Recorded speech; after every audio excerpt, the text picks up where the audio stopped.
everyone, and welcome to Popcorn Dogs, your favorite podcast about movies and television sometimes, and HBO series. I'm Brad. Sorry, I'm so excited. My name's Tyler. I am also excited.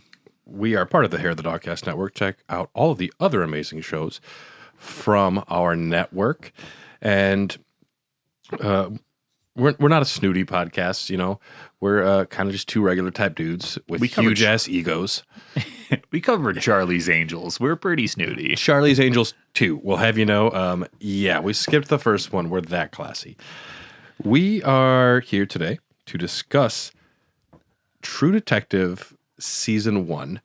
And I don't know why, it's been on my mind a lot lately. Maybe hidden pedophile rings, maybe depression, maybe philosophical reasons. Who knows? All these things. But for some reason, I was like, I'm thinking about True Detective a lot. Yeah, which we should definitely talk about. I love the show, and it is a show that I rewatch probably every 2 years or so. I usually give it a good old rewatch every now and again. It's like Breaking Bad. Except Breaking Bad is a whole lot. Breaking Bad, I'd say, is my favorite TV show of all time, but this is like the best standalone series, which this is really bridging the gap between a film and a TV show. Essentially, it is just a long-form film. Yeah, it is Well, it probably edges out the only other limited series run for a single season for me, which would be Chernobyl. Ooh, Chernobyl it's really, I feel like a lot of people are turned off by the one season format. They want big spectacles and they want some long form content. But every now and again, you tell a concise story in about 9 hours, and it's just sometimes it's the perfect length of time. Now, I'll tell you what, Tyler. You mentioned that the 6-pack of Lone Star you brought might not be too cold, and you are right. I went to 2 different liquor stores today to pick up the official beer of Texas, Lone Star beer. They had it. It was not in a cooler. It was not in a can. No, I couldn't find cans. I could only find bottles, and it's been in my car for about 45 minutes, if that's saying anything. Well, we aren't snooty, so we're happy to be drinking Lone Star. Yeah, Season 1 of True Detective kind of just came out of nowhere. So just for everyone listening, this first episode is going to be kind of like an introduction and overview. We're going to talk about some of the creators, the making of aspects. I'm not sure if we're going to get into episode 1 on this or not, but then all of the episodes will be released standalone. On the main feed, we're going to be doing them weekly as a special treat to everybody, but otherwise, if you're on Patreon, you're going to be getting dumps of these things. Yeah.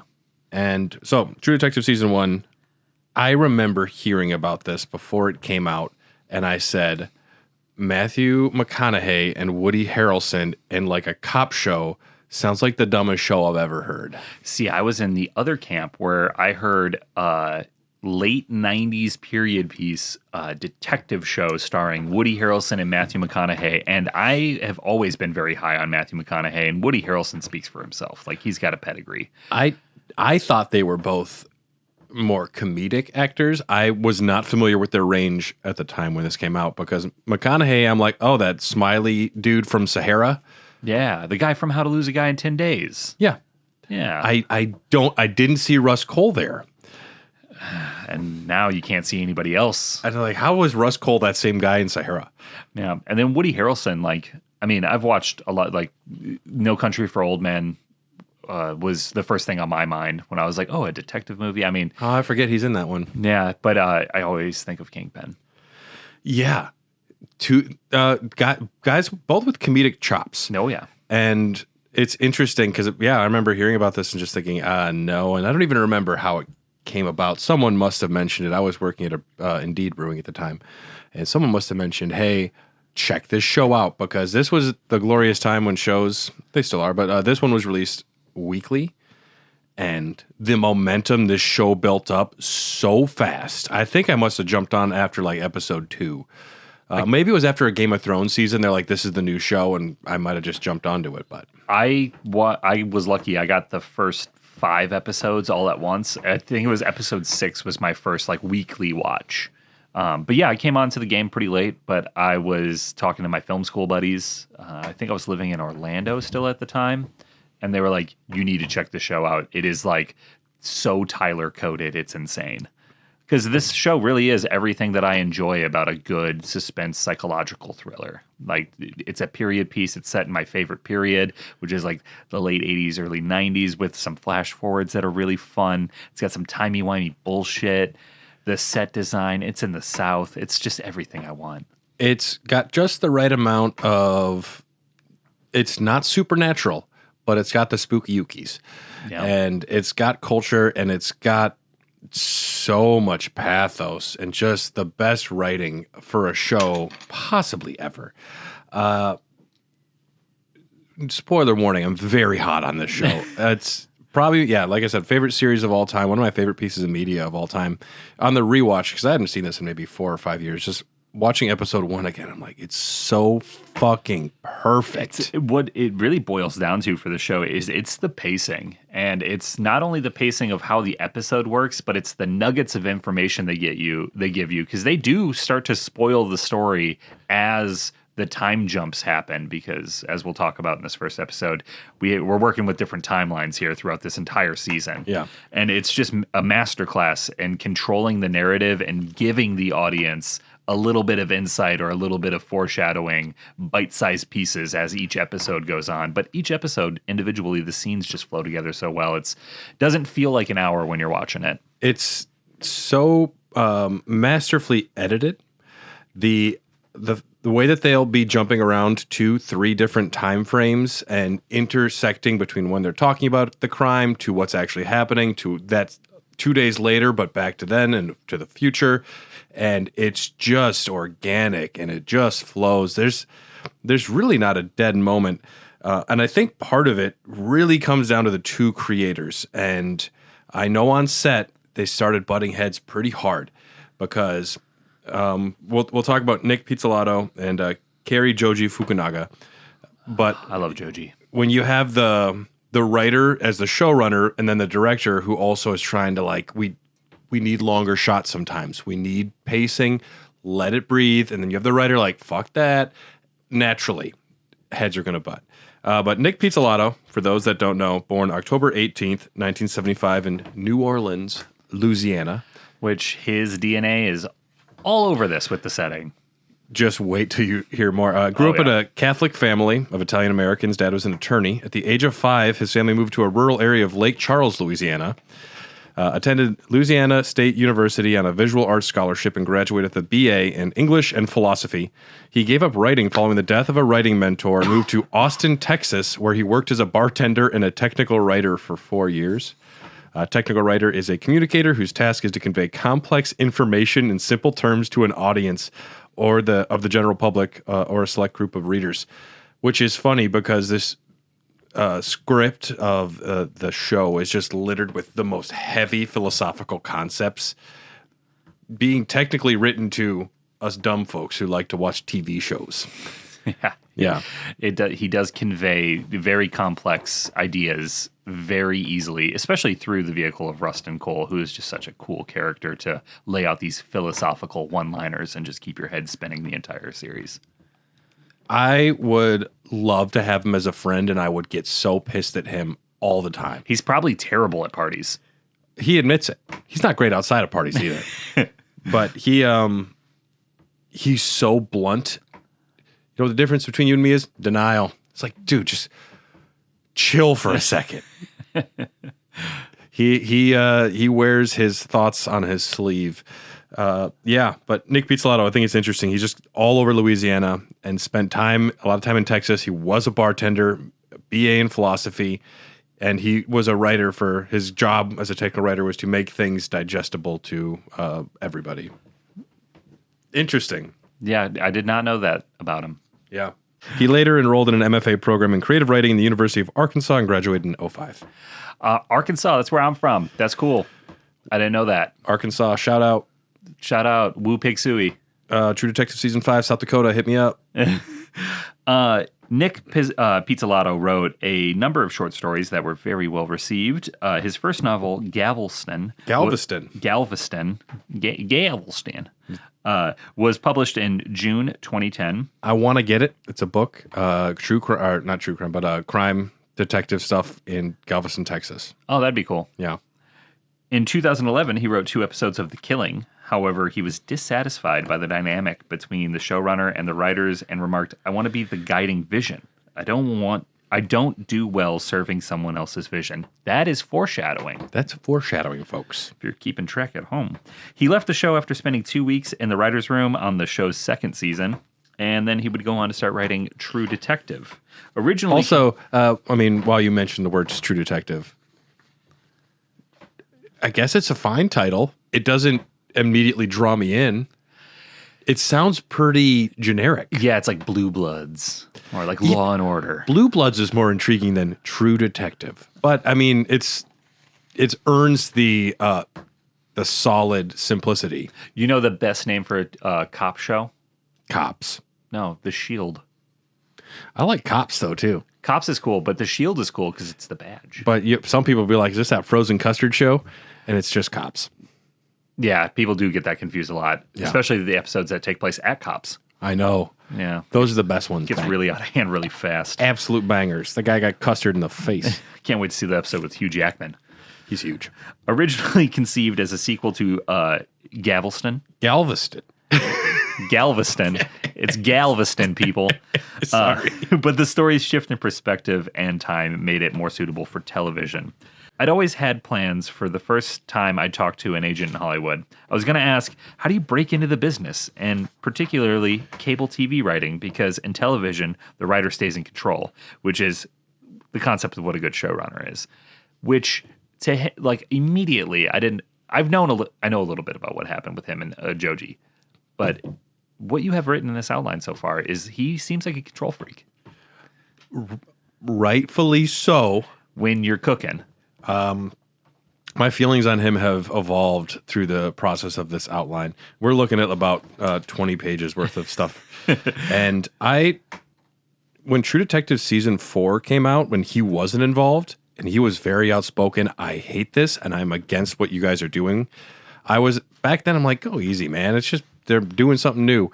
But after learning more about him and developing even more of a relationship with Rust and Marty, how dare they touch that world? And it's one thing if you want to do a new story, they're supposed to be isolated. And now you're trying to tie in season 1 to other stuff. Which is typical, studio bullshit. Yep. You know, not everything needs to be a cohesive universe. We're going to have a True Detective movie in a lunchbox, and we're going to have new socks that come in a VHS case. We got a True Detective fanny pack. I'd buy it. I mean, that's a great idea. And keep your Lone Stars in there. The author pitched an adaptation of Galveston to entice studio executives and drafted 6 screenplays from May to July of 2010. 6 from May to July? Doesn't mean he wrote them all then. Workhorse. Yeah. This is already a novel he has, so adapting it wouldn't be too difficult. It would be, yeah. Including an early 90-page draft of the True Detective pilot script. By April 2012, HBO commissioned True Detective for an 8-episode season. Pizzolatto worked alone creating the definitive project script, which exceeded 500 pages for 9 or 8 episodes. Now, at home, if you have not gone to film school and you don't know writing, there is a rule of thumb that typically 1 page equals a minute. This is a rule that they'll teach you in screenwriting. It doesn't always work depending on how much dialogue versus action you throw in there. Now, I also went to film school, and I remember hearing that. I'm like, all right. And then the Coen brothers, you just read their interviews like, that's stupid. Yeah, it doesn't have to be that way. Especially, I write very action heavy for a long period of time, and then I write very dialogue heavy. My dialogue pages, probably about way less than a minute per page. My action pages, way more than a minute per page. I guarantee the scripts for John Wick, when it gets to John fights, that's what it says. John fights. Yeah. John kills 20 dudes in a rave. There's a guy in a fat suit. And you even look at something like Helm's Deep. In the original Two Towers book, the whole sequence of Helm's Deep is like 2 paragraphs. It's like briefly explains what happened during the fight. And then it goes, what, an hour and a half? It's 45, 50 minutes of awesome. So, I mean, this is a wordy script, though. And as an actor, I can see this is a time when it was tougher to get movie stars to play TV shows because I can't sign on to do 5 seasons of something. I can't commit to that much. But yeah, Marvel's about to do this big thing called the cinematic universe, and I need to leave myself open for that. I signed a 20 film deal. I don't know what that means. But and then the script for this is just so meaty. Like if I was McConaughey reading these monologues, I'm like, I not only like this, I need it. I would love to read, especially the pilot episode script, to see how he wrote, because the dialogue is probably pretty close to what it is in the script. I don't imagine there's a lot of improv with the words that are being said, with the ideas that we're throwing out there. I'm sure there is a little bit. Always the actor kind of takes on the character and will make it their own a little bit. But I would love to read the scene descriptions and the action bars, because he captures rural southern cities so fucking well. You can tell someone when you're watching this show, you're like, someone that was one of the creators knows about Louisiana. They've been here. They've seen it firsthand. This is lived in. Yeah. And you can definitely tell writing from experience. And it's also nice with the setting here, because I feel like just about anybody can write something that takes place in New York or LA, because the culture is in the zeitgeist. But rural Louisiana, it's not different. I've been there. I've driven through it multiple times. Yeah. But rural Arkansas is the same vein, and I'll bring it up later when we get to the line, which is one of my favorite lines. But he captures it really well. Like only somebody who knows the DNA of being there and maybe living in it could know it. Only the Coen brothers can make Fargo. Yes. You have to be there.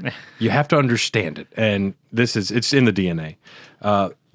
Another very important creator here we have is Kari Joji Fukunaga, born July 10th, 1977 in Oakland, California. Father was born in an internment camp during World War II, where they were putting Japanese folks in California because America has had concentration-style camps before. We don't talk about it, though. We don't talk about it. We don't even like to talk about what's happening in our country right now. Yeah, it's weird, too, because they don't really cover this when you go to school. I know. It's going to get even worse. You know, slavery never existed, apparently. That's crazy. You know, it's a myth.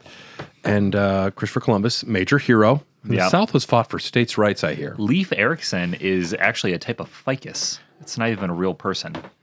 Just in case some of you aren't familiar with us, that is sarcasm. Yes. His mother worked as a dental hygienist and later as a college history instructor. He graduated from the University of California, Santa Cruz with a BA in history and attended the Grenoble Institute of Political Studies, where he studied geopolitics and international law. Fukunaga had originally wanted to be a professional snowboarder, but switched to filmmaking in his mid-20s. Because fuck it. Pick 2 of the coolest jobs ever. Just do one of them. Yeah. I could barely get into a brewery, and I look the part.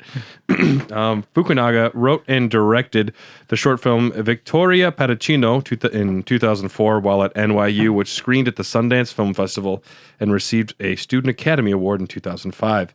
His first feature film was Sin Nombre in 2009. He wrote and directed that. He directed Jane Eyre in 2011. This was the time period I was actually managing a movie theater. I don't remember watching it, but I remember it being at the theater and catching some of it. I wish I had seen it now.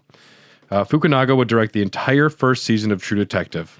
That's a lot. Yeah, and that's uncommon for a show. Yeah, but it works so well in this aspect because he has the vision for the pacing of the show, like we talked about, letting these scenes breathe, giving the characters room to exist in the world and not just trying to plow through and get through the beat points. I think it's paired with Pizzolatto's vision of like what rural South feels like and that set design, letting the characters exist and breathe in it, and just taking those beats to let that culture sink in.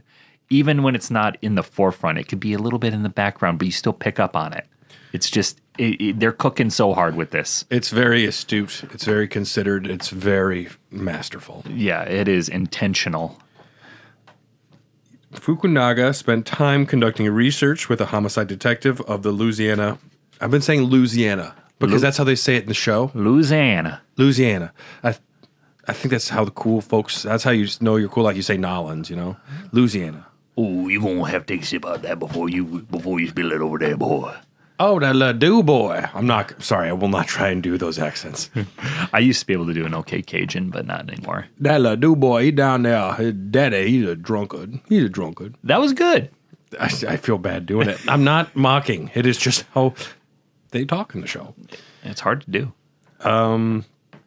Yeah, with the Louisiana State Police's Criminal Investigations Division in preparation for his services, Kubrick's Napoleon, Stanley Kubrick. Yeah, I just was skimming the notes and I saw this. I don't know anything about this. So Fukunaga, after True Detective Season 1, had the world in front of him, and he was going to be able to do a lot of things.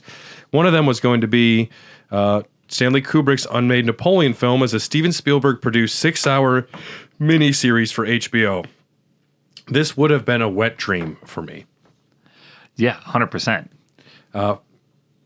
Couldn't imagine something I would rather see. Spielberg producing an HBO miniseries of the Kubrick script, which I've read many times, very good, with a director that I trust.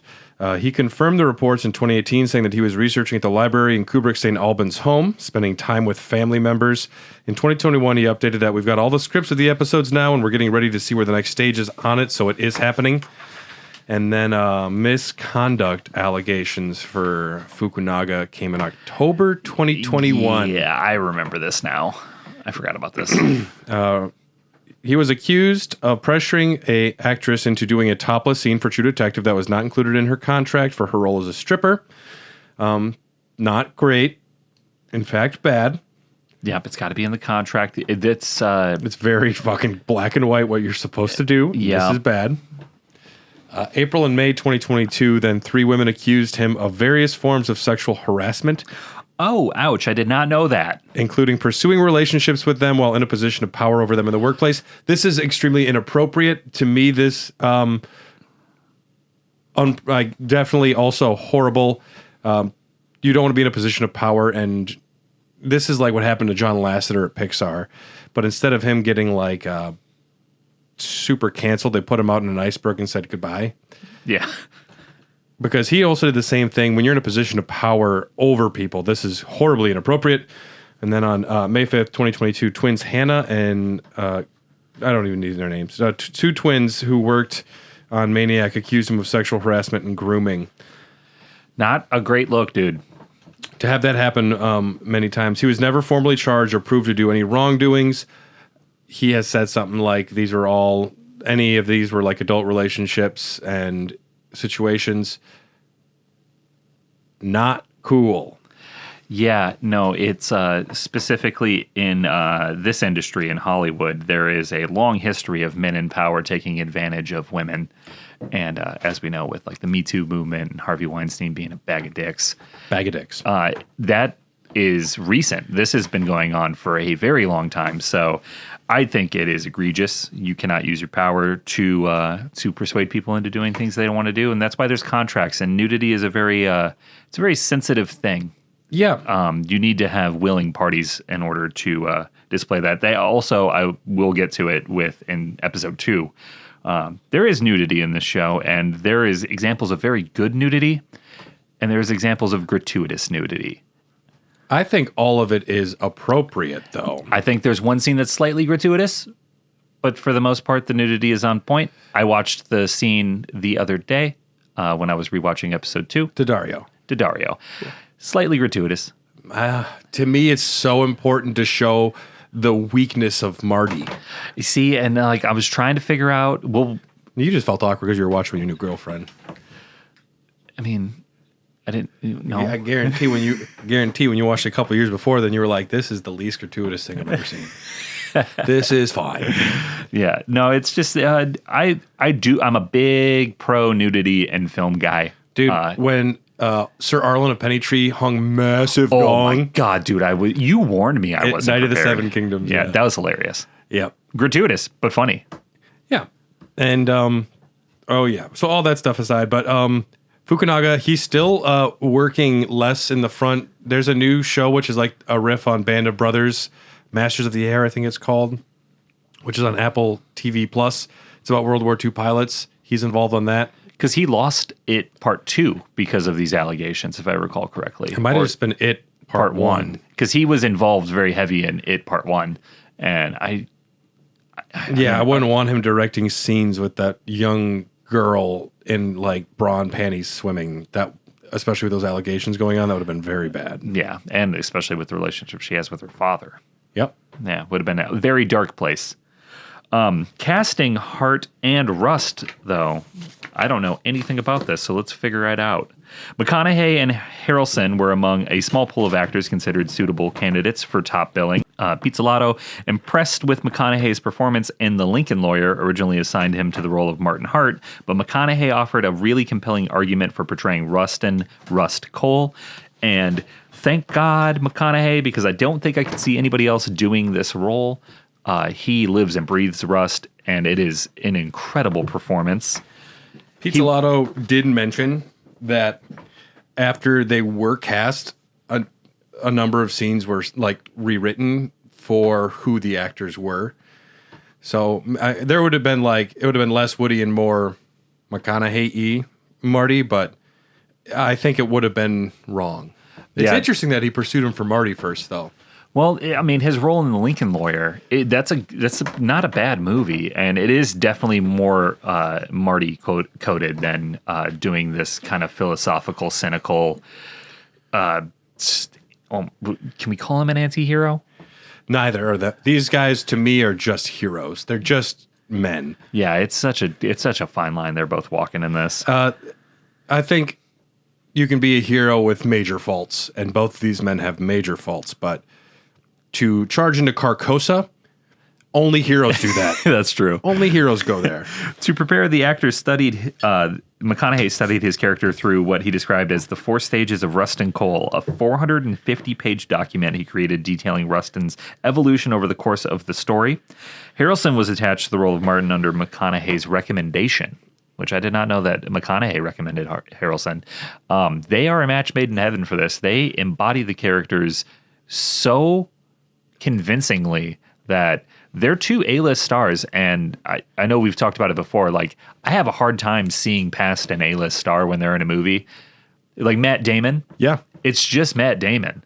But these guys disappear into the roles in a way that I think very few actors can, and it all comes down to the writing, the directing, and the how seriously the actors take their performance. They are just effortlessly and immediately 2 characters, and I'm never seeing them outside of those characters at all. And also the hairpiece. The fact that I never second guess Woody Harrelson's hairpiece. It looks great because he is that character. And generally I find hairpieces to be distracting. Once I found out Gandalf had a fake nose, it really kind of messed me up for a couple times. I didn't know that. It's a very fake nose. I gotta watch that now. Yeah. Yeah. No, these guys absolutely kill it. Production, we got cinematography by Adam Arkapaw. Lots of award-winning television like Top of the Lake, and Masters of the Air. Yes, so he is still working with Fukunaga. Edited by Alex Hall, Alfonso Goncalves, and Meg Reichter. Rediker. Thank you. All of them, great job. Editing is flawless. Perfectly paced, perfectly intercut scenes. And some really cool effects overlaid in some of the scenes that give you like a true sense of like confusion or being kind of lost in the sauce. Mm-hmm. You're in Carcosa now. Yeah. Alejandro Gonzalez Inarritu. I might be wrong. There's a lot of letters in that are not English, and there's a lot of like, it looks like I don't know what they're called. In German, they're called umlauts. Something like that. Yeah, it's a Spanish umlaut. It's like in jalapeno, right? They had that. It's an L-laut. Yes. He was initially expected to be appointed as director, but the film commitments later forced him to join a different project he had to pull out. The initial location for principal photography for True Detective was Arkansas. However, Pizzolatto later opted to film in southern Louisiana to capitalize on the generous statewide tax incentives. Good thinking. And the area's distinctive landscape, which he felt illustrated a striking paradox, which it is very true. So as somebody who grew up for quite a few years in Arkansas and goes there quite frequently to a very rural area, The landscape is largely the same when it comes to the construction and the architecture designs of the houses. One thing that both places have in common is clutter. And me and my brother just drove through Arkansas we were there for a couple days, but we drove through and stayed, and we were just reminiscing about growing up here and how it is not changed. Even since my mom was growing up there in the 80s, it's the same truck rusting in the same driveway that hasn't been moved, and the clutter and kind of the poverty of the area. You can see the passage of time through things getting stacked on things and not moving and growing on stuff. Parts of people's yards where junk accumulates and they stop maintaining. There's trees that are growing in a house by my grandparents' house that are growing around junk that are cars and machinery and railroad ties and shit that they couldn't move. So the land has kind of overtaken it. It always kind of felt to me like I was living in a post-apocalyptic wasteland or something like The Last of Us, where nature will just reclaim in industrial parts of the city. It's like someone's memory of a town. Yes, which is one of the best lines ever, because that is exactly what Fordyce, Arkansas feels like. Very sad. Yeah, but Louisiana definitely has more. Arkansas is more of a forest area, a lot more trees and forests and shit. Whereas Louisiana gets a lot flatter, and you got a lot of the swamplands, and it definitely changes drastically from northern Arkansas into southern Arkansas and northern Louisiana, and my goodness, they could not have picked a better location for this. I've said it 10 times, but I think that's one of the reasons this show works so well for me, is because I do feel connected to the environment first. Mm-hmm. I've seen places like this. It feels real, and it's so lived in. Production lasted 100 consecutive days, and each episode was shot on 35 millimeter film. Those two numbers are incredibly impressive to me. 35 millimeter film, just the fact they shot on film, that's intense when you do a 7-minute take. And to do all of this in 100 consecutive days, 3 months is a long shoot, of course, but to achieve what is essentially an 8-hour film in 100 days is staggering. Yeah, and that one shot had to be feet upon feet of film. Yeah. With multiple takes. Check the gate. Yeah. Imagine if you flashed that roll. Oof. The coordination. All right, we need a helicopter here right now. We need this person there right now. This, all of the moving parts. Music by T-Bone Burnett, composer, and Jim Black was also a music supervisor. T-Bone Burnett, a legendary figure in American music, most famous for his work as a super producer and his role in revitalizing Americana and traditional folk music through iconic film soundtracks. He was a guitarist with Bob Dylan in the 70s. As far as film soundtracks, Oh Brother, Where Art Thou, Big Lebowski, Walk the Line, Inside Llewyn Davis, Crazy Heart. He's worked with Robert Plant and Alison Krauss, Elvis Costello, The Wallflowers, Roy Orbison.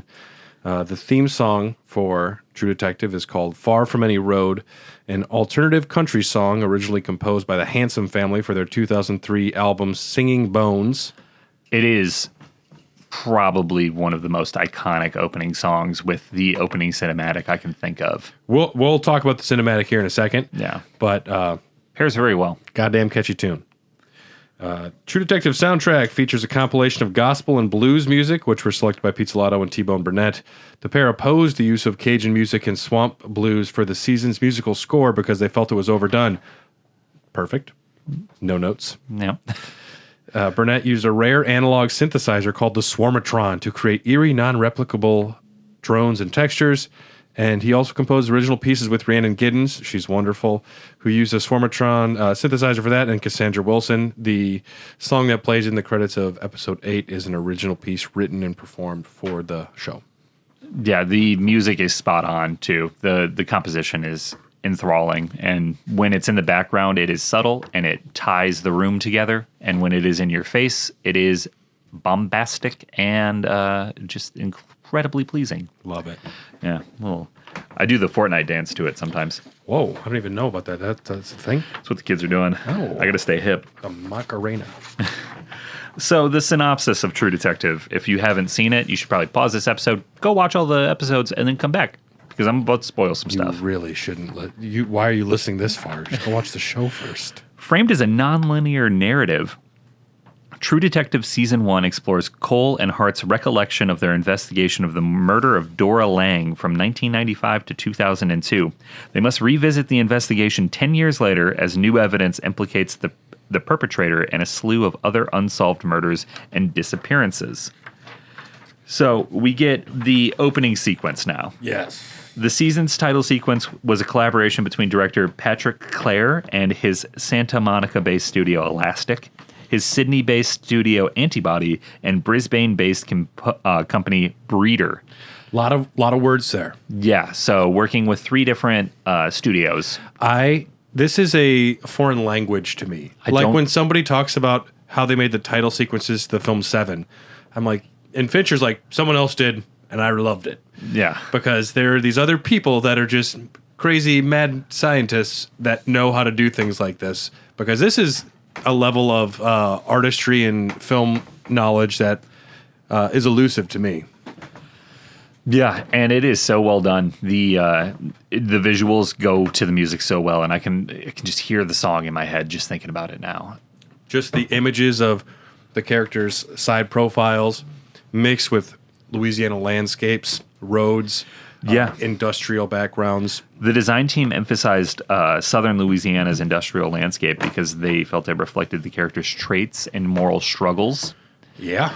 Which, I mean, it is so true to form. Like, it's compelling. It's one of those ones I don't skip every time I'm watching.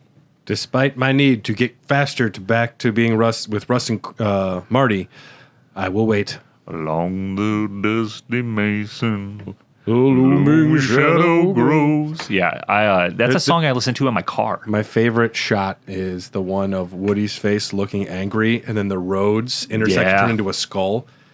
Shit's fucking fire. Yeah, and it's just like, it's so impressive that people even had the idea to conceptualize that. Like, you're really out there with that. I don't know if that's one of those things where they're like aiming for it or something just kind of happens trying stuff and they're like, that's it. Hey, do you know that interchange kind of looks like a skull?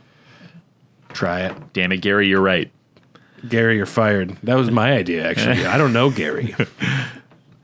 It's something they try to replicate with the other seasons, and I feel like season 2 isn't that bad. Season 2 has a pretty solid opening as well, but after that, I'm not super down with 3 and 4. 1 and 2 are definitely the cream of the crop here. We can briefly talk about seasons 2 and 3 and 4. 2 and 3 and 4, they all had the incredibly impossible task of following True Detective Season 1, which is actually literally impossible. There's no way. You're not going to do it. Now, the what people want and what would actually be better are never the same thing generally.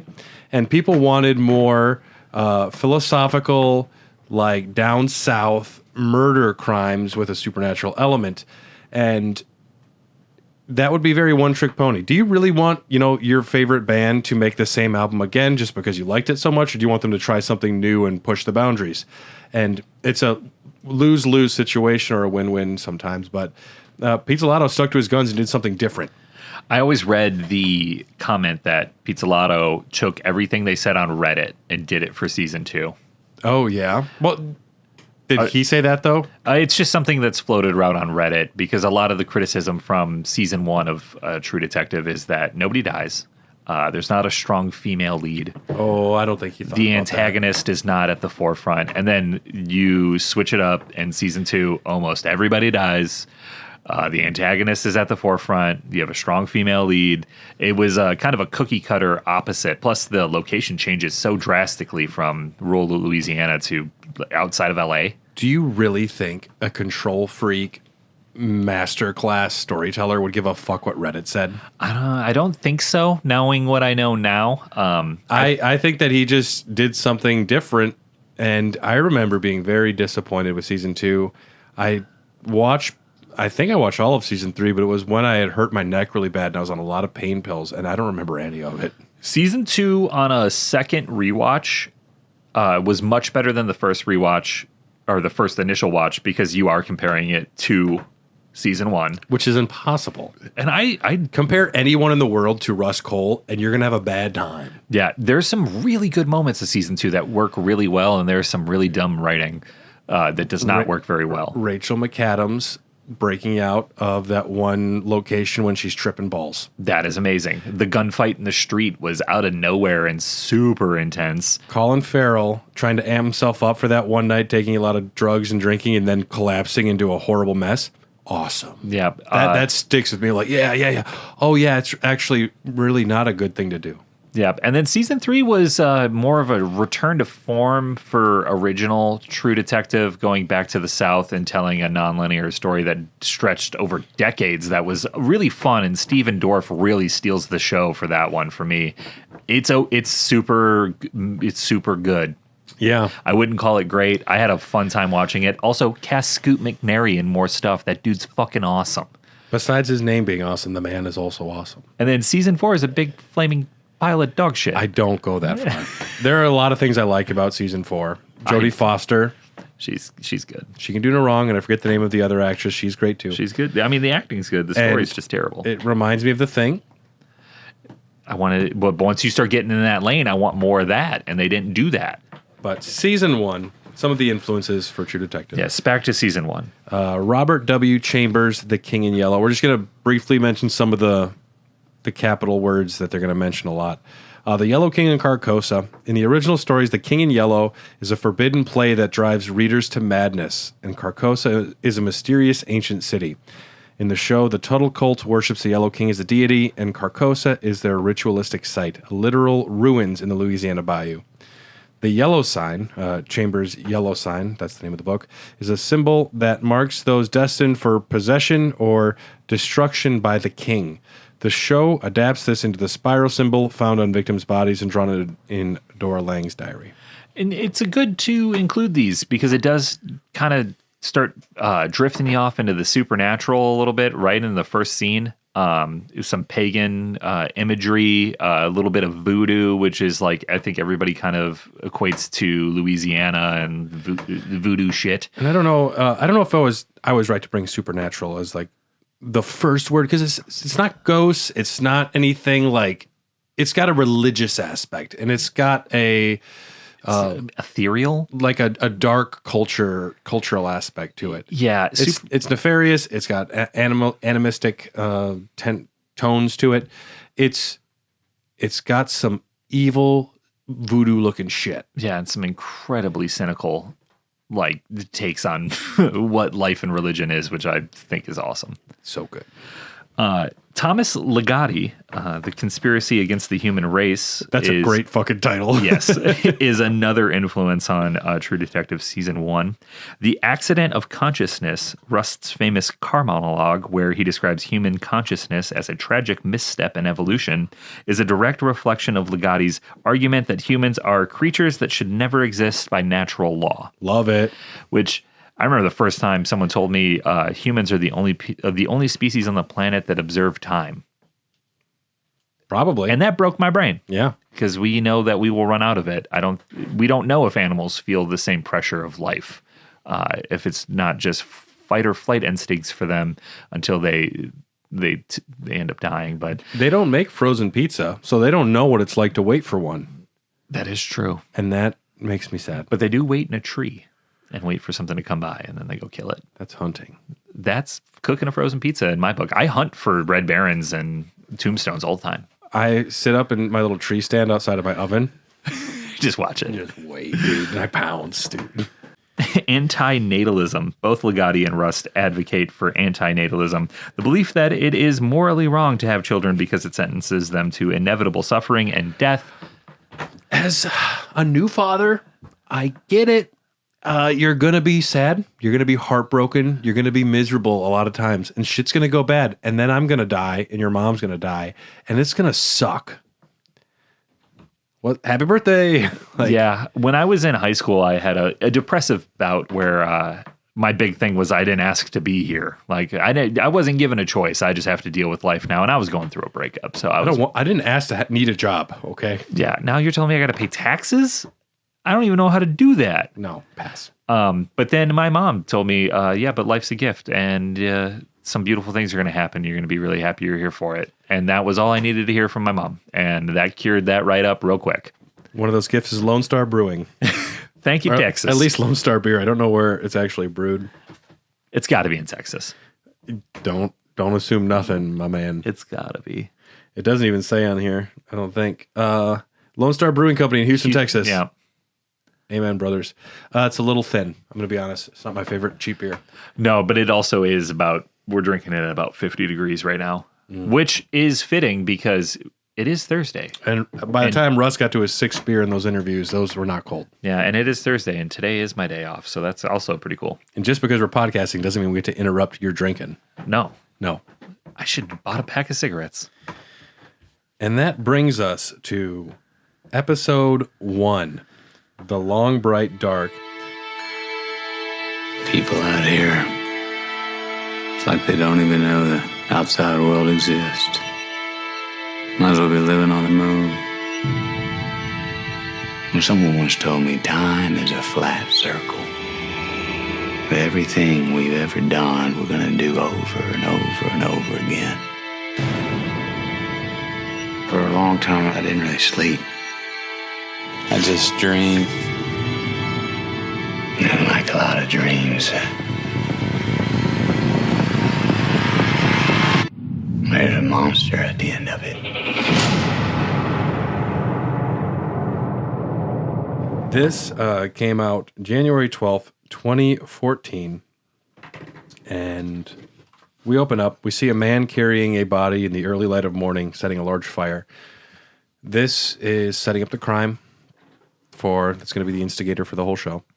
And then we cut to 2012. We get the shot is from a cheap camera. We get to see that it is going to be an interrogation or an interview, A deposition. a deposition. There's a camera on a man by the name of Rustin Cohle who's got a long mustache, unkempt hair.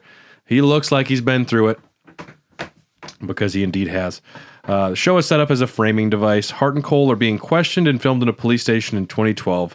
They are narrating and explaining events that happened in 1995.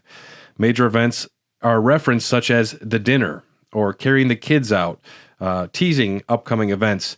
Multiple times when they're getting asked about something else, they're like, this is about carrying the kids out. Oh, you want to talk about the dinner? And they keep, teasing these big moments. So we're anticipating them. Works very well. I love it when you have the realization that Marty's like, this is about Dora Lange and carrying them kids out. And he reaches down and grabs the file and flaps it down on the table. He's like, we can go over that. What's all this about? You want to know how I had dinner with him? My relationship with Rust? We just want to know about the man. We're trying to get a whole picture of the case. Yeah.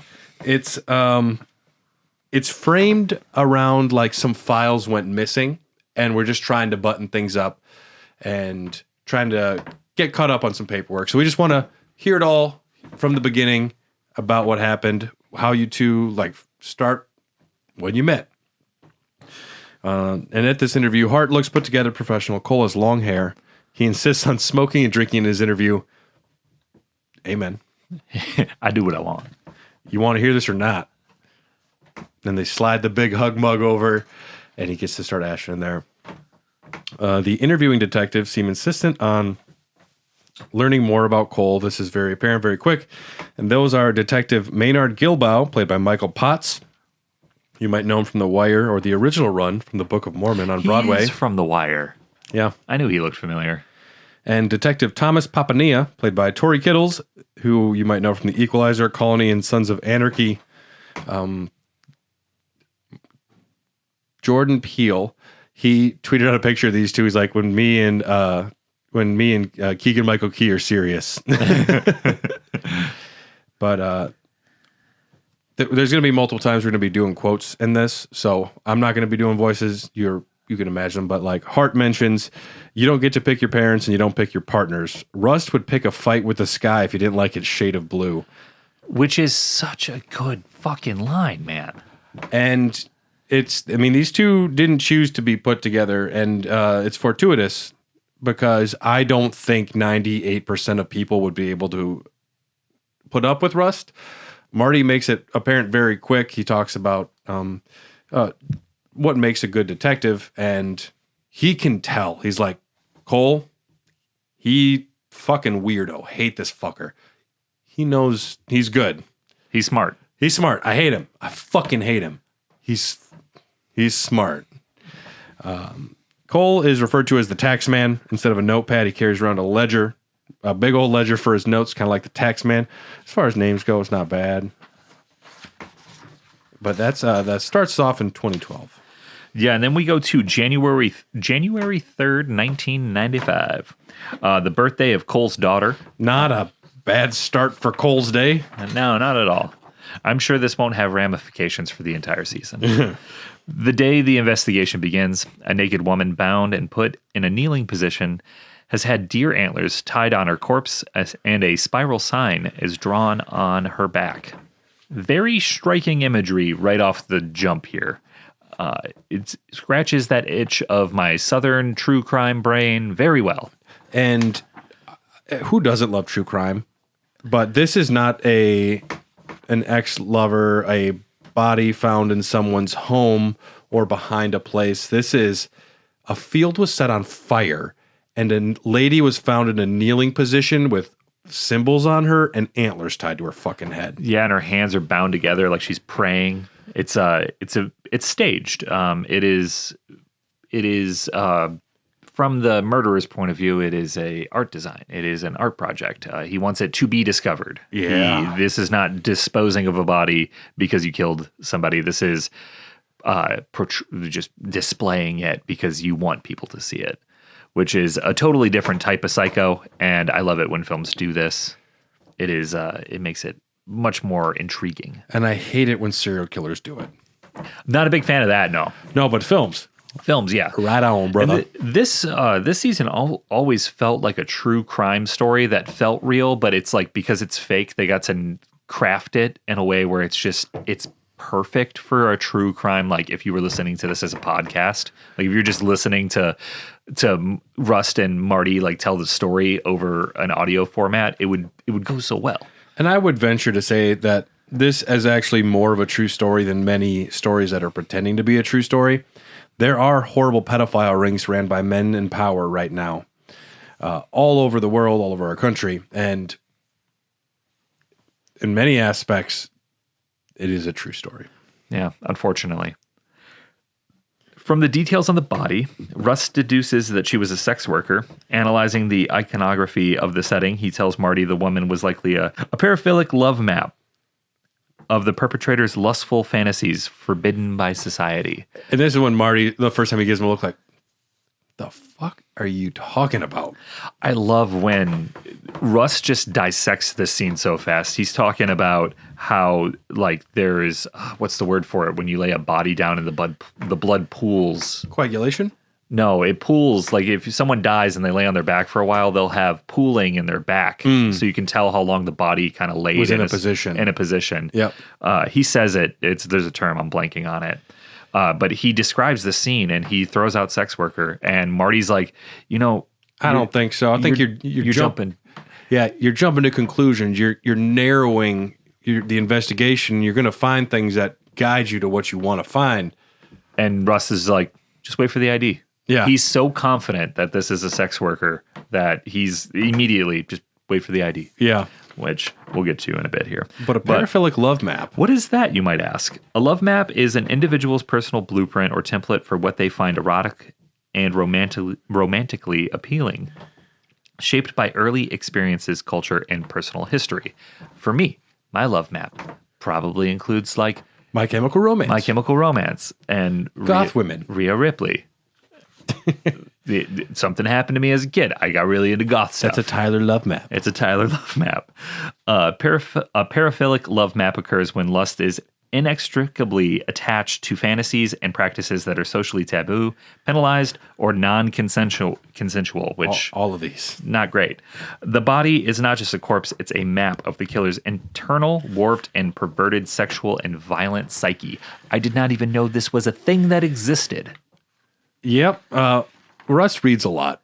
Yeah, he does some heavy reading on some dark material. You know what?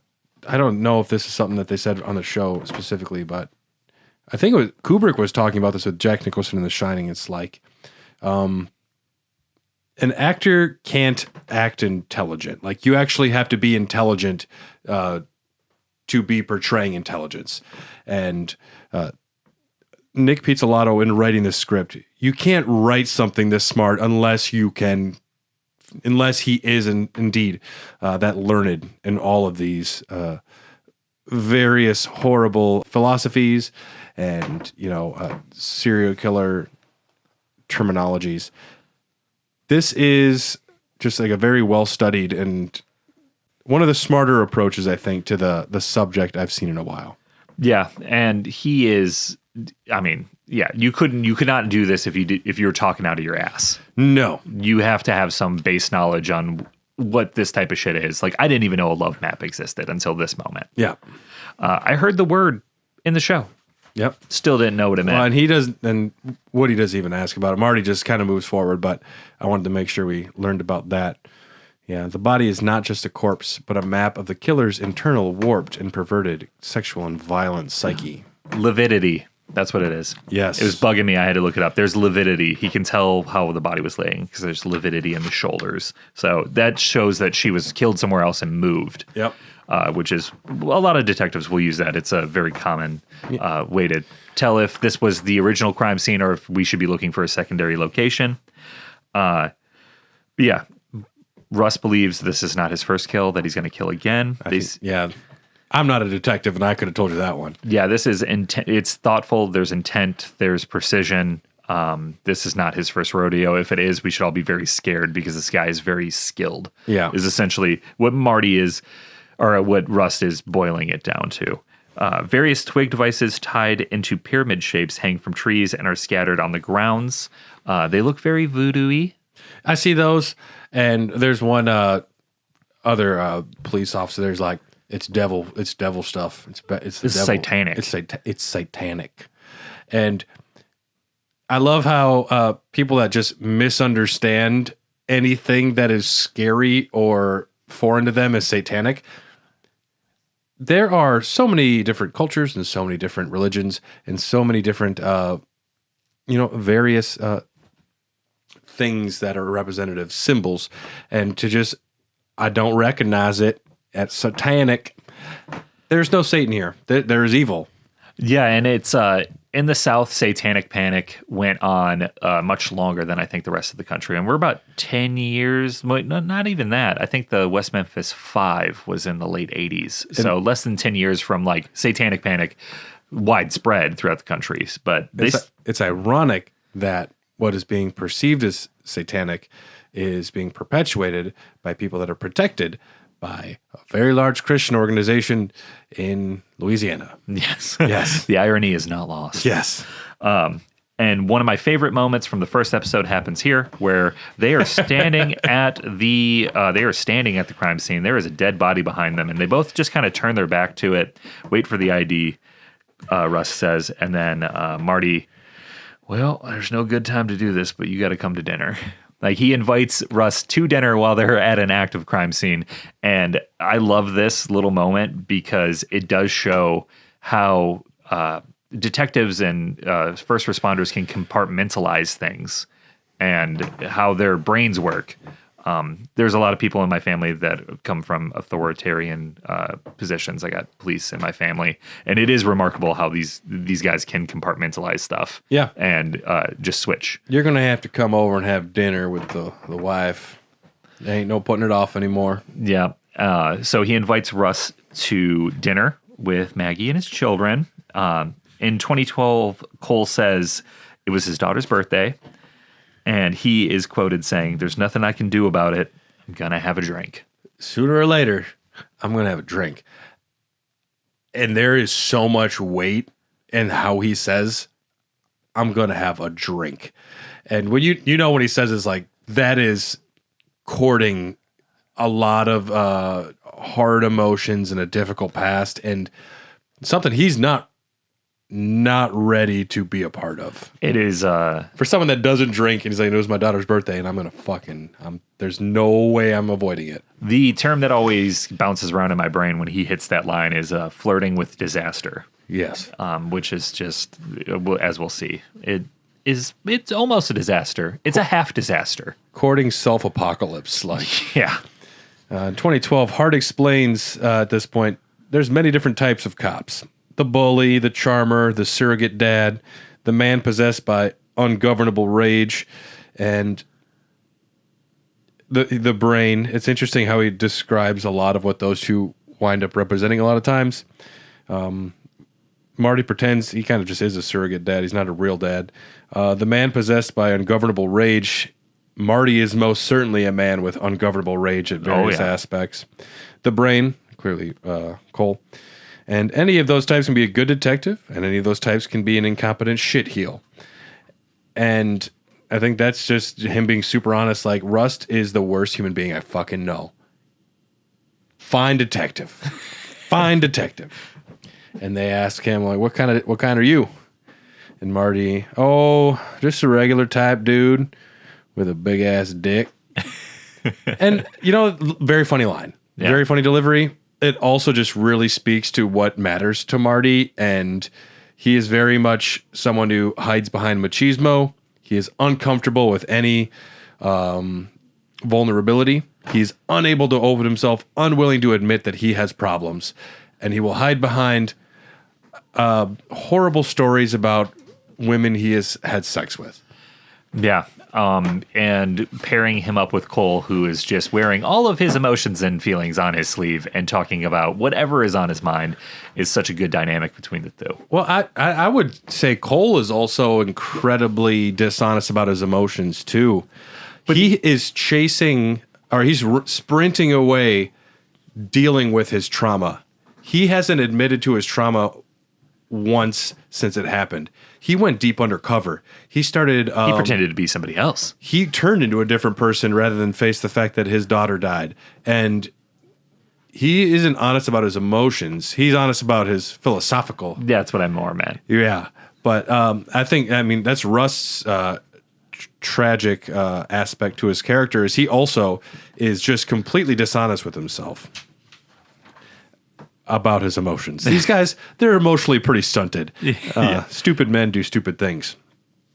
A smart guy who's steady is hard to find. Hart says he was all right, but he knew how to talk to people in comparison with Rust. He says Rust is smart. Hart describes seeing Cole's house. He goes over to Cole's house, and it's just a fucking mattress on a floor, a pile of books about serial killers. There's a little mirror on the wall that is this big that Russ likes to just look at with one eyeball. That's something people do. Yep, he's got a cross. Nailed above his bed. And Marty says, I tell you guys, and believe me, past a certain age, a man without a family can be a bad thing. My dude, you are preaching right now, and you are the choir. You are a man without a family right now. I mean, you have a family, but he hasn't talked to him in 2 years, we find out later on.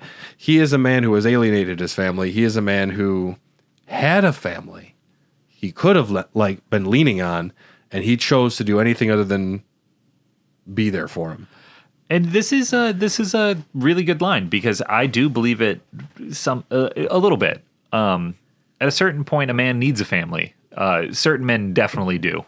Whether they take the patriarch role of that family and they're the breadwinner, or if they are the stay-at-home dad, a family can complete a man's life in a way that you can't ever fill that void without anything else. And Marty saying this is quadruple true, because he knows, I don't know, he should have a family right now. It's like somebody speaking from a place where they lost it. I had it. He knows what it means now. It's very easy to point out your own inadequacies in other people. Yeah, projection is a hell of a thing. And that's why I think you have a terrible beard. I'm just trying to talk about myself. My beard sucks right now. I'm sorry. Then we have the car conversation, which I think a lot of people reference, or we just know we get a lot of car conversations in this. But the first one is this is when the show is like already like it's already at a 10. I'm cruising, and then they take the dial and throw it out the window. Yeah, they pull it off. Yeah, it's like Spinal Tap. It's like, but this one goes to 11. We're not even going to use a speaker anymore. We're just fucking going louder.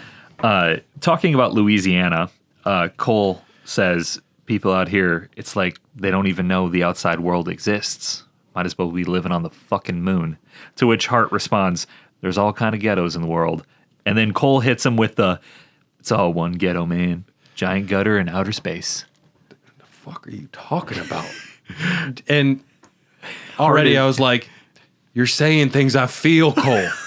Cohle I'm a young tortured man who I'm lost. I don't have a religion. I'm existential. I'm feeling a lot of nihilism right now. You're speaking my language, brother. Yeah, he was tugging on my heartstrings. I was a year out of film school, and I hadn't won an Oscar yet. And I thought my life was over. Yep. I was like, fuck this.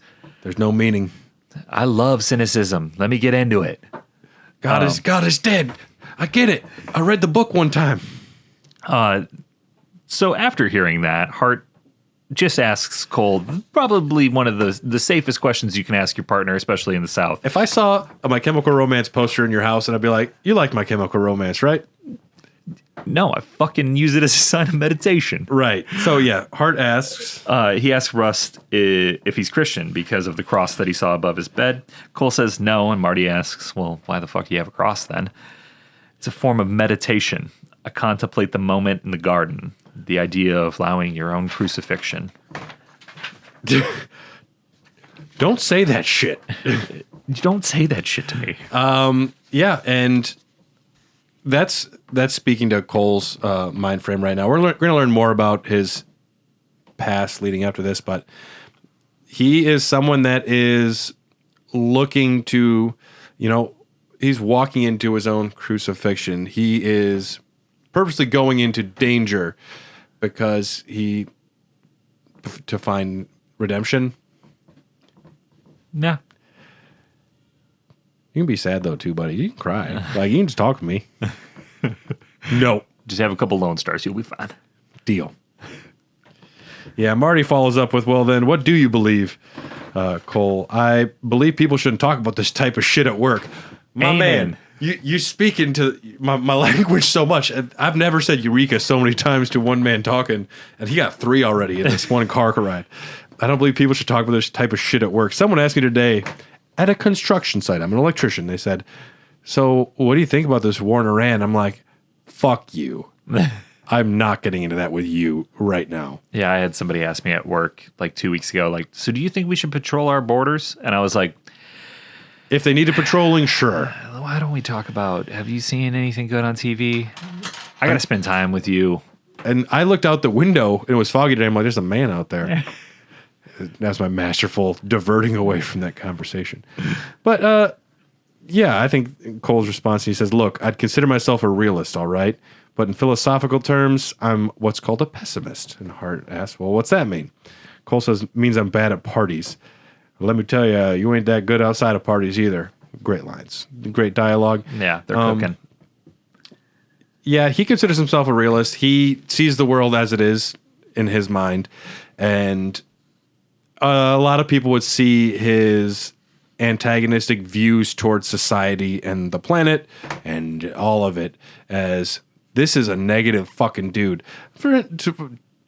To someone who might be a little more versed in what he's speaking and aligned with his attitudes, I'm there, man.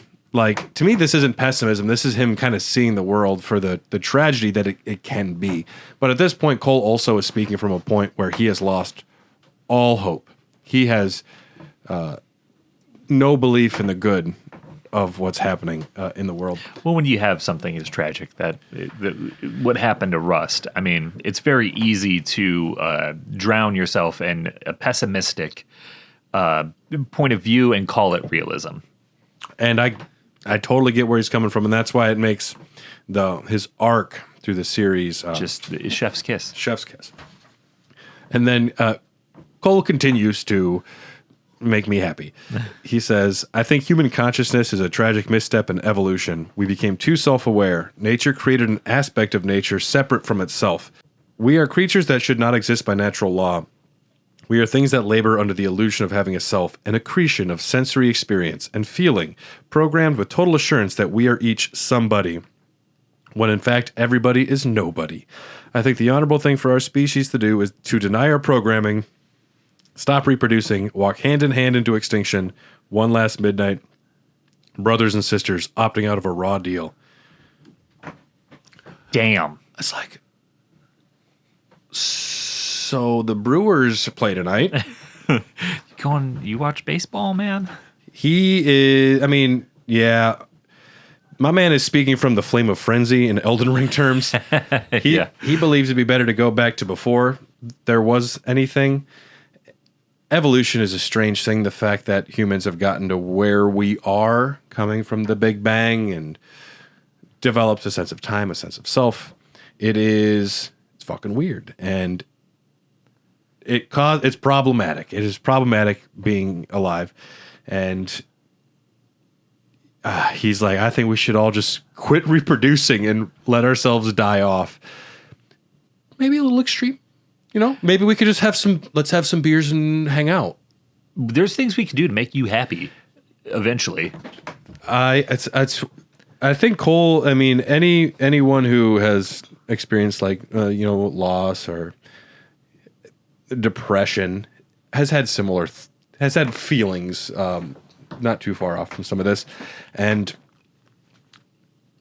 he's without hope. This dude is fucking off the deep end and way too smart about it. Yeah. I mean, there's a lot of Cole's mindset and just his beliefs that, like you, I definitely fuck with hard. There was a time in my life. I mean, I'm divorced. I attempted to start a family at one point, and I don't have kids. I didn't lose anybody, obviously, but I just never became a dad. I'm still not a father. Yeah, you are. Well, I have a dog. Frank is a baby boy if I ever saw one. He is my baby boy. That is the babiest boy I've ever met. Yeah, he's a big hunk. Yeah. But yeah, I've been asked by family members and like friends and relatives, like, so when are you going to have kids? Like, what's your plan? And I have had the thought, like, why would I want to bring somebody in this world? Like, I've been that cynical before. But then, like, seeing you with little Lenny and my buddy Bob and Katie with their little son, and being around kids like my niece and nephew, like, I'm not so far gone to where this is a foregone conclusion for me. I can start to see. I'm not a pessimist. In fact, there's optimists and pessimists. You know what happens when I look at a glass? You drink it. I just see a high life. I just drink it. I just see the high life. It's always empty because I drank it. Give me another one. Yeah. But yeah, no, I can definitely see how, especially if you experience loss like Cohle did, you can get swallowed up in this mindset. Hart says, so what's the point of getting out of bed in the morning? Because you sound like the weepiest motherfucker I've ever heard. And Cohle says, I tell myself a bear witness, but the real answer is that it's obviously my programming, and I lack the constitution for suicide.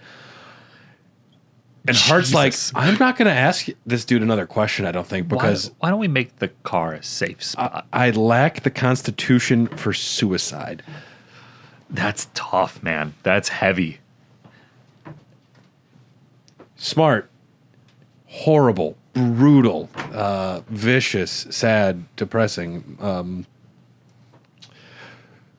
So what are you doing after work?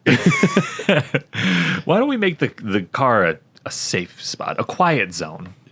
Just the road. Yes. And yeah, I think Hart is ready to get out of this conversation. I mean, they've been working together for a month at this point.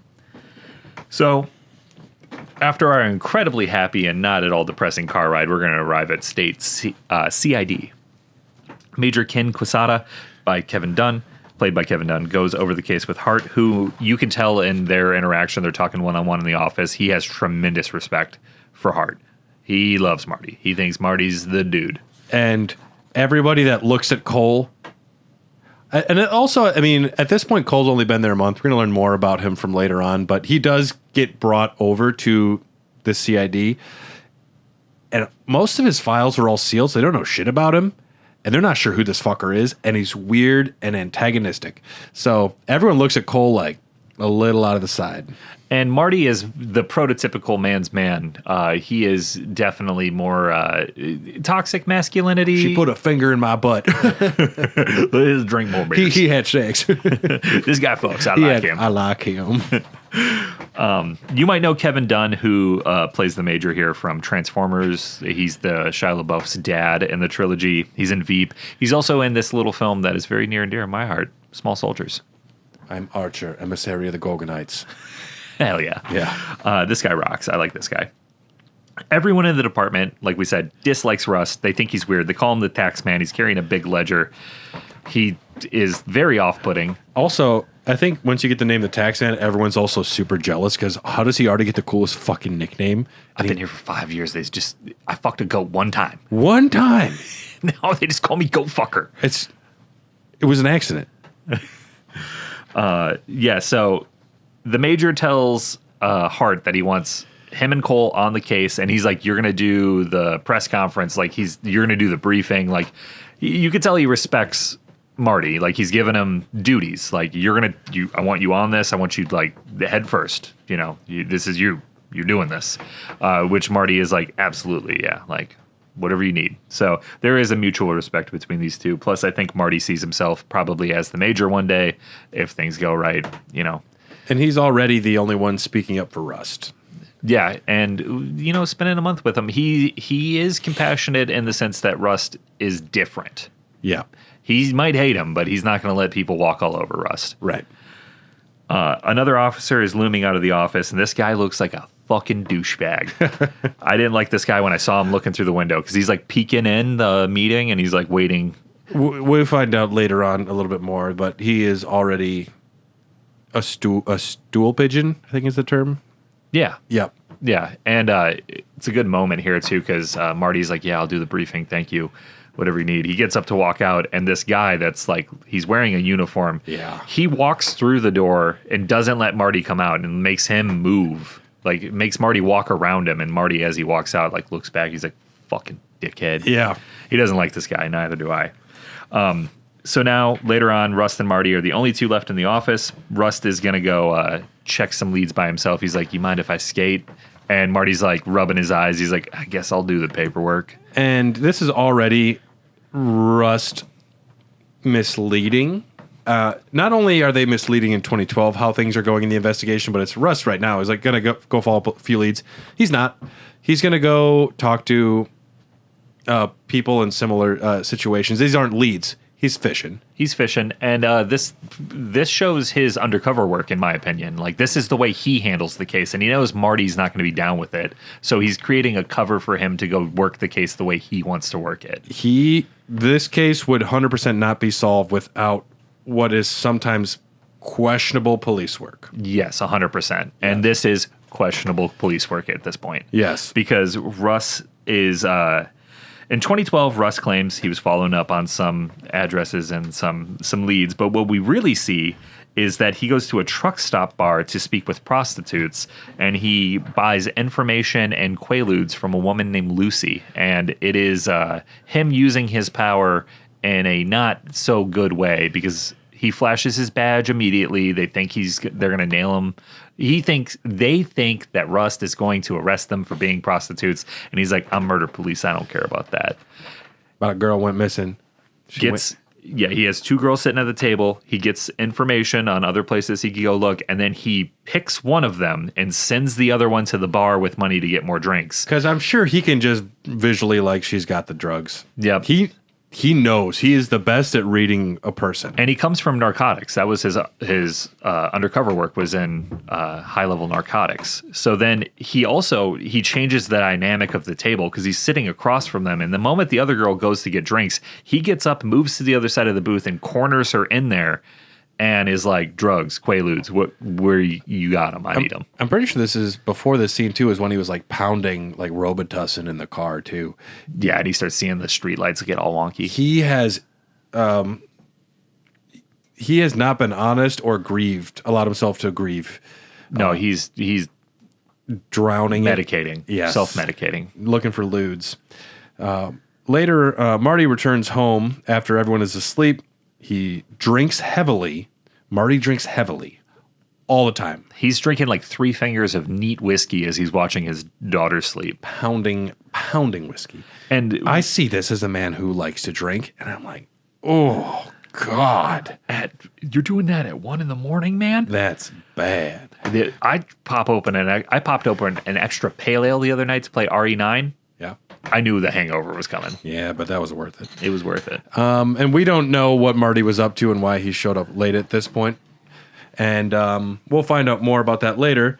And this is when the first instance of me losing respect for Marty, because cut to Maggie Hart, his wife, Michelle Monaghan. She wakes up alone in her bed in her undies. And I was like, you had it. You had it made, dude. You had everything. You had a beautiful woman. You have 2 daughters. You have it all. You have the career. You got the house. You got it. You got it. Don't fuck this up. You did it. Congratulations. You won life. How did you got the lottery? Congratulations. And he instead becomes a hopeless, horrible, cheating, philandering fuckhead, alcoholic. And Michelle Monaghan's in there waiting for you. And I think this is he'll talk about it too, about how guys, if they don't stay busy after they get off the job, they're dead in 10 years sort of thing. He loves to make excuses. Yep. It's also this compartmentalization that some people can do really well. But I think in a lot of these high pressure jobs like this, like you can do that for so long, but unless you have like a good outlet and support system, you're really setting yourself up to self-detonate. And Michelle Monaghan is fantastic in this role. Oh, she is wonderful. She is angry. She is hurt.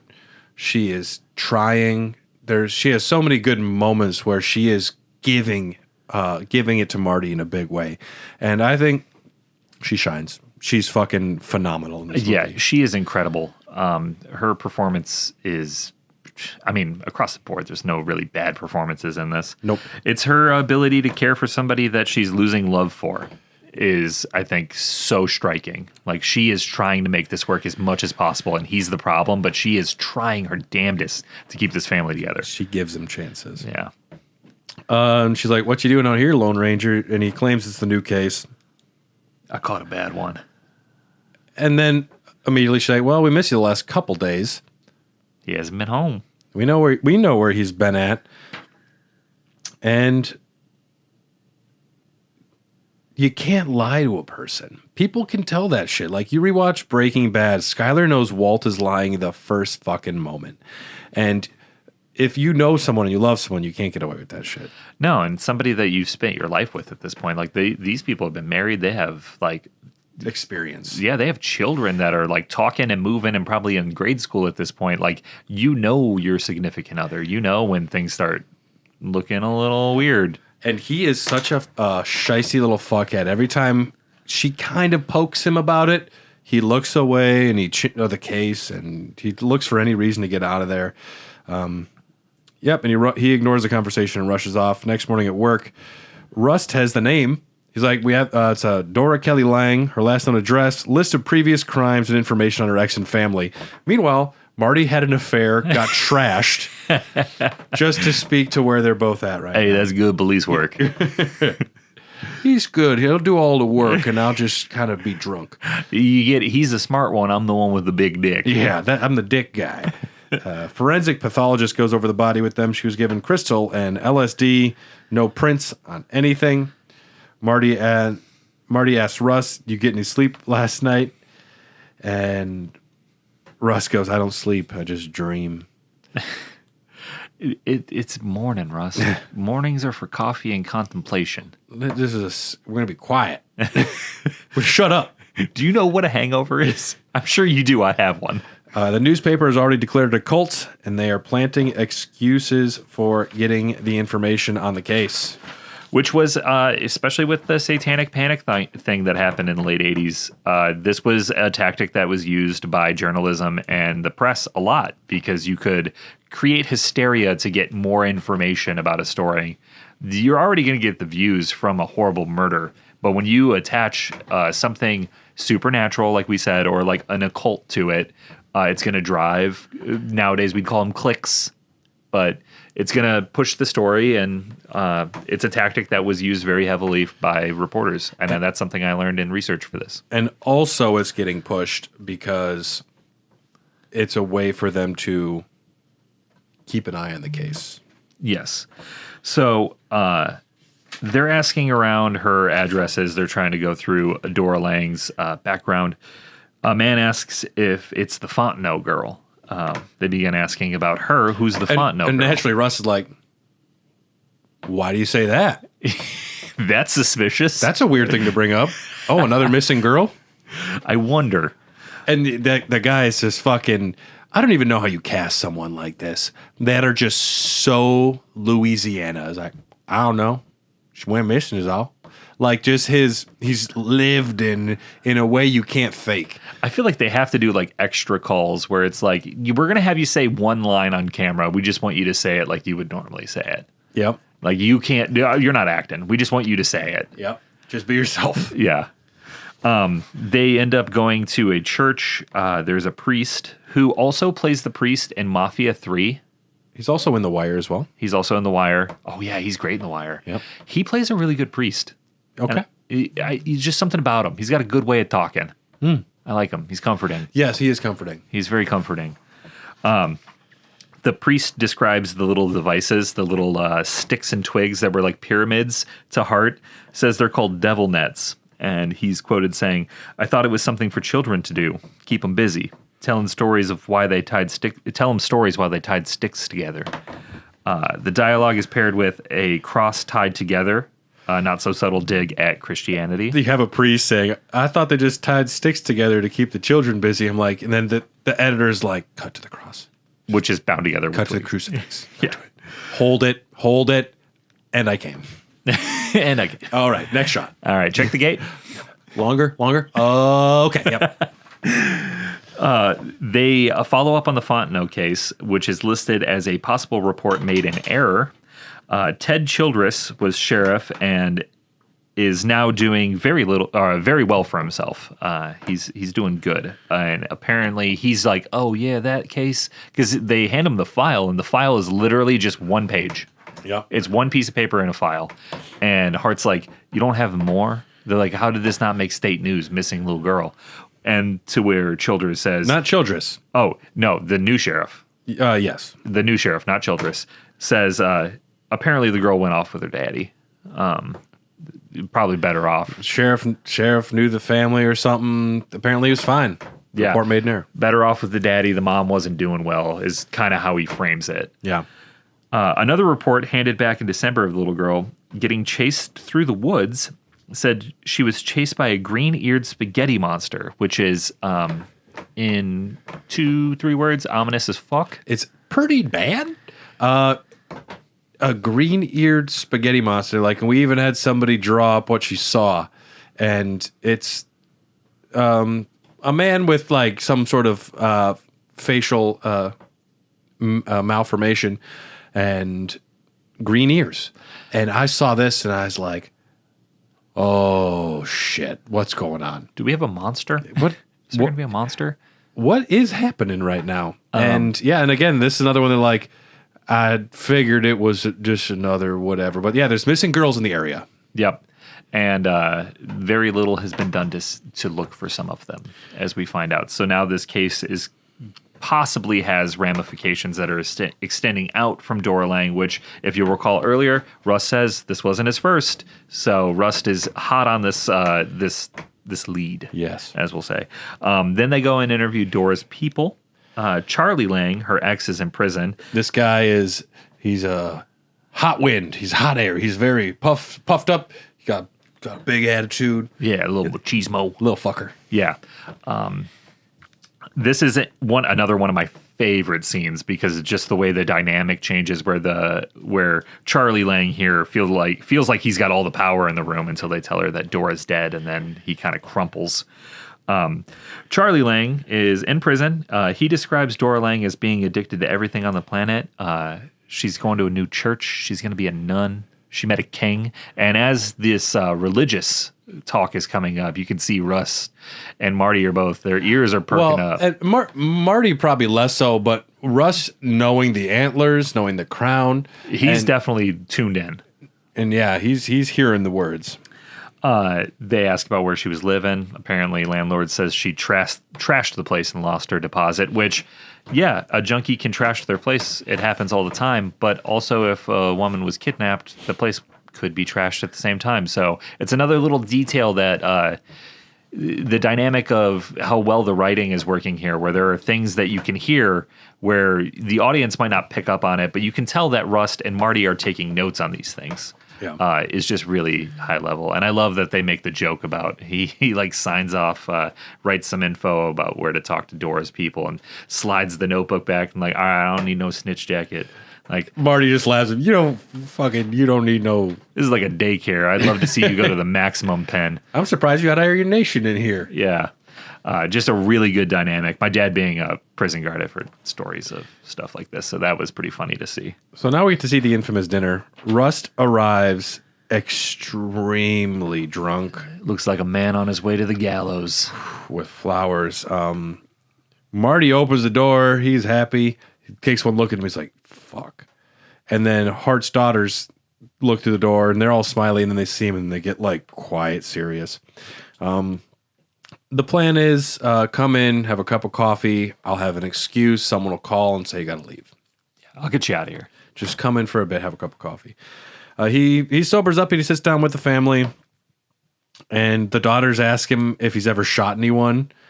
And Maggie, of course, is like, Audrey. And Russ like, yeah. And he's like, my dad never shot anyone. He's like, that's good. You don't want to shoot people. And, Maggie tries to keep it light, keep it moving. But, yeah, it's immediately kind of a tough. Marty steps away to take the phone call that was planned.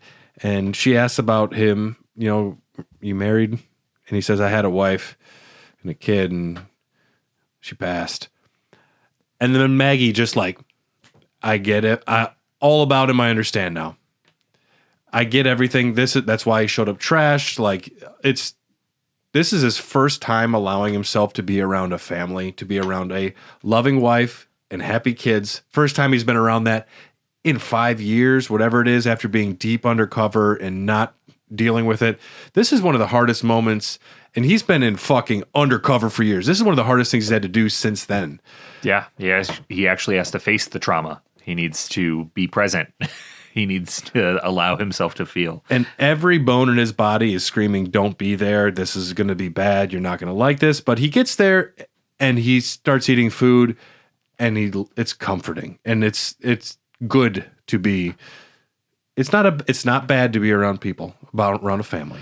Yeah, he kind of opens up a little bit because some people might watch the scene and see like, well, he's a dick. Why didn't he just leave? He's that drunk. But you nailed it. It is the comfort. He is allowing himself to feel the comfort of a family for the first time in a long time. He probably hasn't had somebody ask him a personal question out of like genuine like friendliness in such a long time. Yeah, because Marty doesn't really count with them being partners. It's not like, they're getting to know each other, but they have to get to know each other. Well, and then Russ goes to take the phone call after Marty comes back, and Meg's like, have you ever asked him anything about himself? And Marty makes a little whatever. He's not a talkative type. You do not want to open that can of worms. And it speaks a lot to both of their situations. 2012, Marty and Cohle say that apparently they went bad in 2002.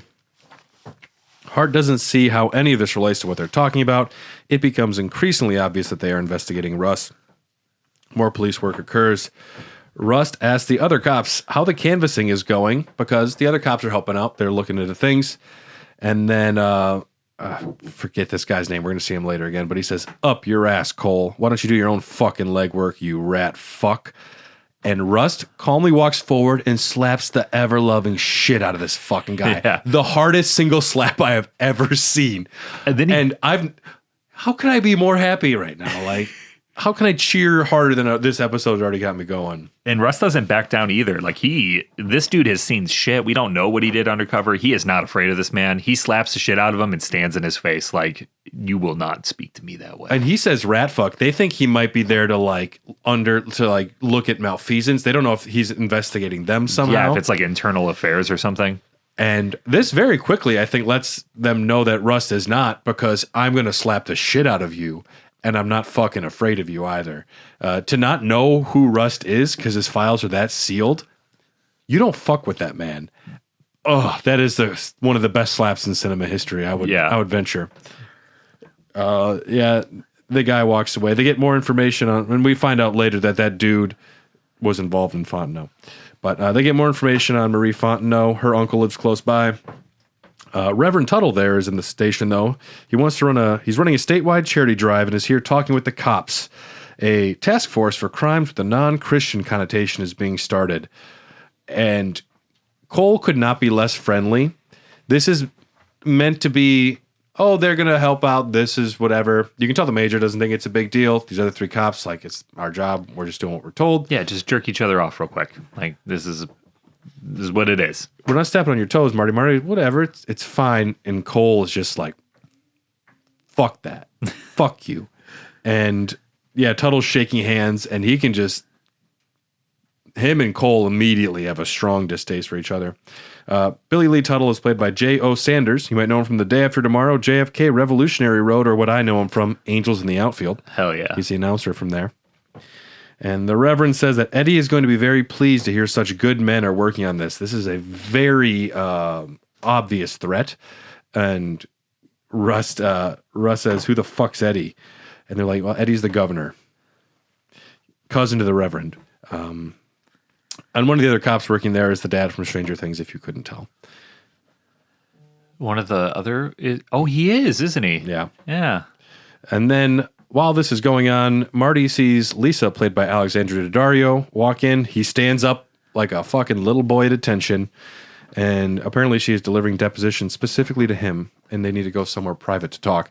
And Cohle, he's like, well, duh. They're fucking. This is the most obvious shit I've ever seen. Yeah, especially with the way Marty like gets up and like straightens his tie, and he like looks around to see if anybody else has seen what's going on. He's very quick to like get her out of there. Mm-hmm. So now we're gonna go to Uncle Fontenot's place. Fontenot. They ask about Marie. Nobody has heard from anyone since that time, which is totally not suspicious, and you definitely don't need to care. Russ goes out back to a playhouse, and he's just looking around, and he calls Marty over, and he's just like on the ground to your right. And when Marty peeks his head in, there is and then you can see Marty's face just sober. Like, it's a sobering thing. You see something, you can just see his expression drop. Yeah.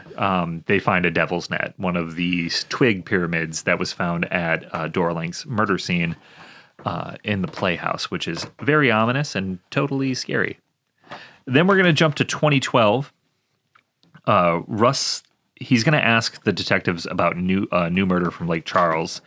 They show him a woman bound naked hanging from the rafter. She also has a crown. Just judging off the one image we see, it is very similar to Dora Lange. Different, not the same display, but the same kind of intention.